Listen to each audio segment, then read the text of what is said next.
Hello, dear one, all. Welcome you all once again with Matter Around Us is Pure or Not.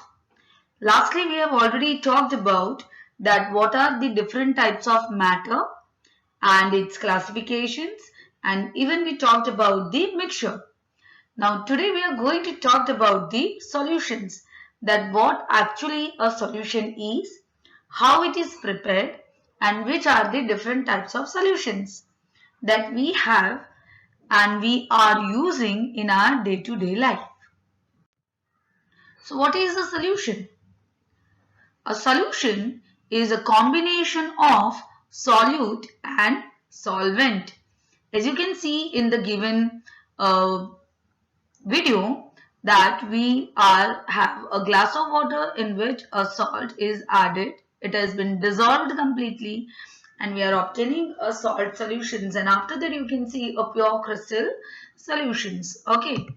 So a solution is a homogeneous mixture of two or more substances. I repeat, a solution is a homogeneous mixture of two or more substances. Right, we can take a glass of water, into it you can add a sugar, even you can add salt into it. Again, after dissolving it, mixing it properly, you will have a clear solution. Okay.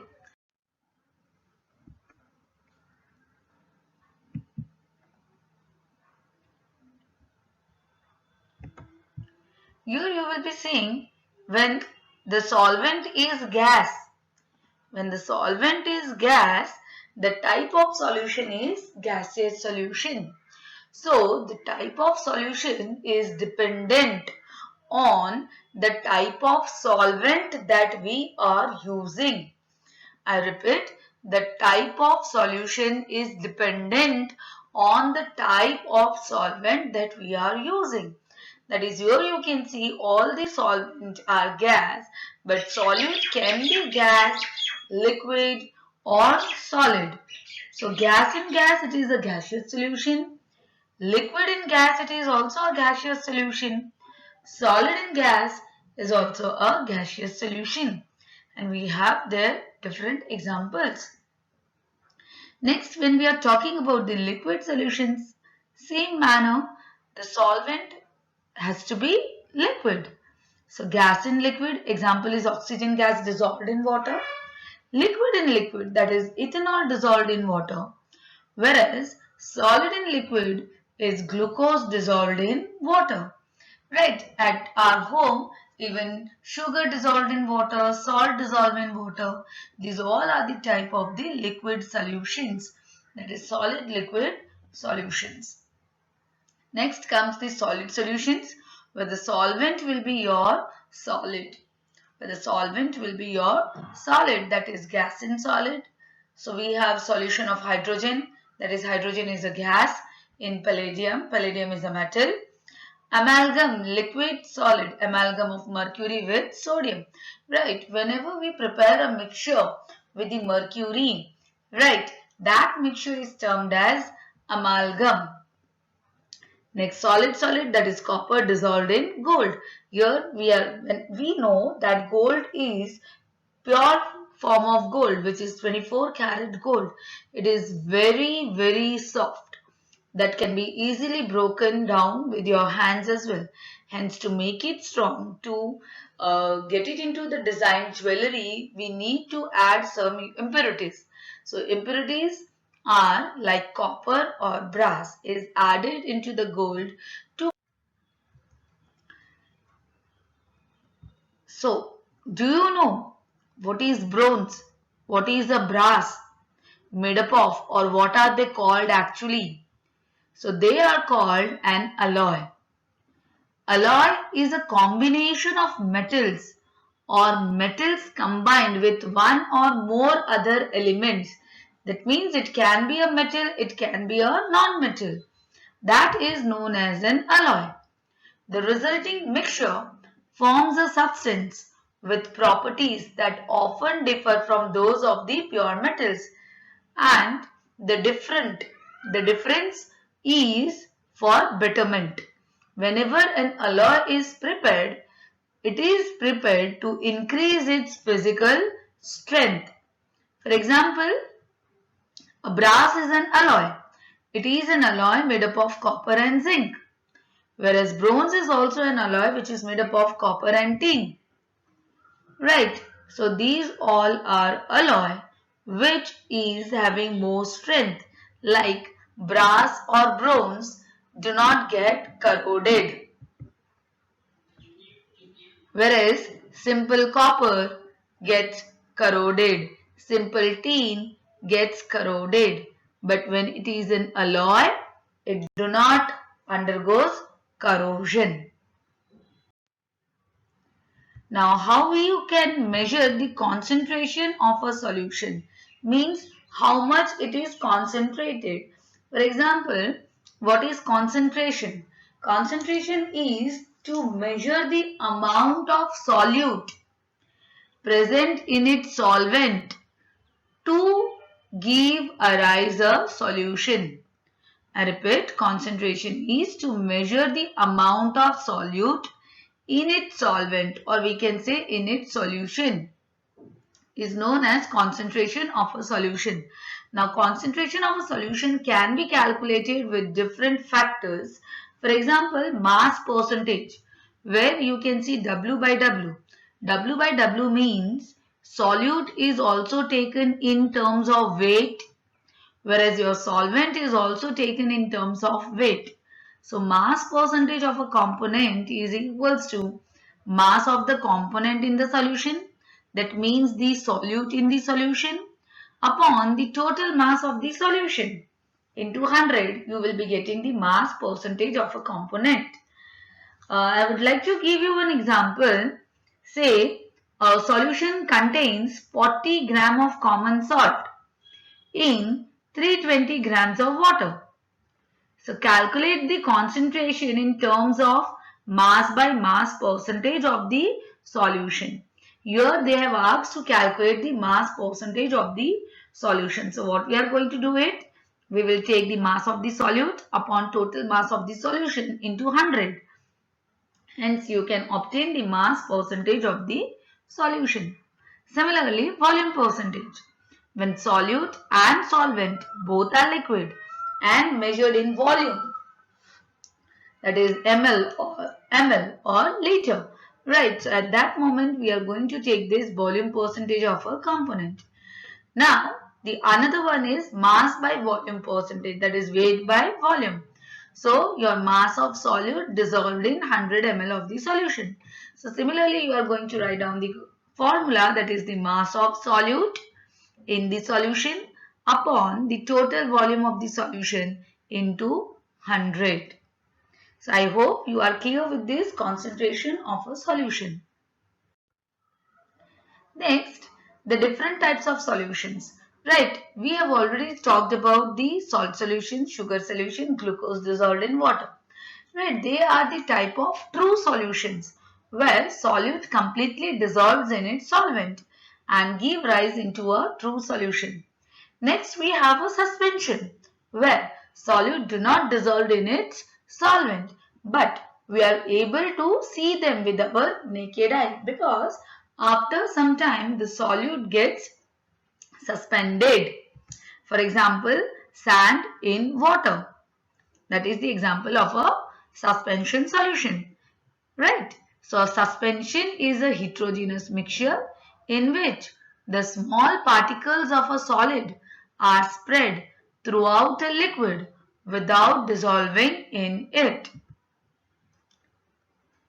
You can check this diagram, that is mixture of water and sand.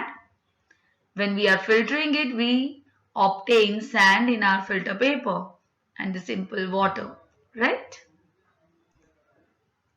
Even this is your solution suspensions, right? Calamine lotion, you might have observed like this type of lotions, right?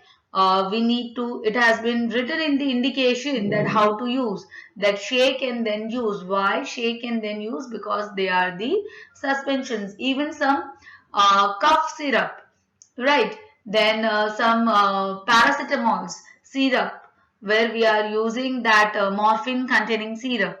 They there the indication has been written that shake and then use, because these all are suspensions. Because as time passes, the suspended particle gets suspended and we have the the solvent over it. So to use it properly, we need to shake and then use it. Next come, what is the colloid? Right, colloid, the best example is milk that we drink daily, we see daily, right? Milk is a colloid. Now then when you cook your Maggi, right, when you boil your Maggi, you take the transparent water to boil your Maggi, but after boiling, when you rinse your Maggi, right, the water comes. The water is translucent. Now it is no more transparent. Similarly, when you cook rice and then rinse the water, again that becomes translucent, because if you filter that particular water, you won't be able to obtain any residue in the filter paper or in your sieve. Okay, so that is your colloid. So colloid is a solution in which the size of solute particle is 1 nanometer to 100 nanometer. The particle size is small and hence we cannot capture it in the filter paper or in your sieve that we use at our home. Even your blood is an example of a colloid, because your blood, we all know that blood is also a mixture of RBC, WBC and blood plasma. Even your toothpaste, milk, honey, these all are colloid. Now, few effects that is caused by colloidal solution is Tyndall effect. What is Tyndall effect? This you can observe at your home. Okay, if you enter into a dark room and from a hole a light is peeping into that particular room, you can see that the light gets spreaded. It gets scattered. The light gets scattered. So that scattering of light is known as Tyndall effect. The Tyndall effect is the scattering of light by particles in a colloid or suspension. All suspension solutions are not able to scatter the light. There are few suspensions which are able to scatter the light. Here we have come with an example, right? Simple water, we are unable to see the scattering of light. But when you are taken a colloid, that is milk, here you can see the scattering of light is being seen. Even flour and water, right? Flour means any purpose flour. You can take your atta, you can take your maida. So you are able to see the scattering of light. This scattering of light is known as Tyndall effect. Now this you can even observe here, as I told you, in the dark room, if somewhere the hole is there and light is peeping into it, you can see how the light gets scattered. Even you can see during night time, right, when cloudy atmosphere is there, the the headlights of the car, you can see how it gets scattered. Here as well you have one example, live example. Right, here it same, the light is passing but we are unable to see that pink light passing through this glass. But here in this glass you are able to see that pink light is passing through it. That means the light gets scattered when some solute is added into the water and that do not mix properly into it. At that moment the particles present in the solution actually helps to scatter the light. I suppose the Tyndall effect is clear enough. That is, the Tyndall effect is the scattering of light by particles in a colloid or suspension. Now we have different types of colloid. This table you need to learn. These all chemistry you will find very easy, because the daily things that we eat, that we utilize, right, from morning till night till we go to bed. So all those things are nothing but your applications of chemistry, right? Chemistry in everyday life we can say. So here we have few more colloids. Now in colloids, the solute is termed as dispersed phase, whereas solvent is termed as dispersion medium. I repeat, solute is termed as dispersed phase, whereas your solvent is termed as dispersion medium. Now, if your solute and solvent both are solid, then the type of colloid we obtain is solid sol. Mind well, colloid now no more remains a solution. That is why it is termed as sol. For example, your colored glasses, your gemstones, they are all the example of solid sol. The paints, the cell fluids that we are using it, they are the example of liquid sol. Smoke, dust, they are the aerosols. Gel, right? Cheese, butter, jellies, they are the gels. Emulsions are your milk and hair cream. Aerosol, again we have liquid and gas. Then solids and pumice stone. Pumice stone is at home it is available, right? The pumice stone that you people are using for scrubbing yourself. Foam rubber. This foam rubber is used to make our windmills, right? The fans that is used by this foam rubber only. Then froth, whipped cream, soap, leather. These all are the types of colloids that we are using in our day-to-day life. I hope this much is clear to you.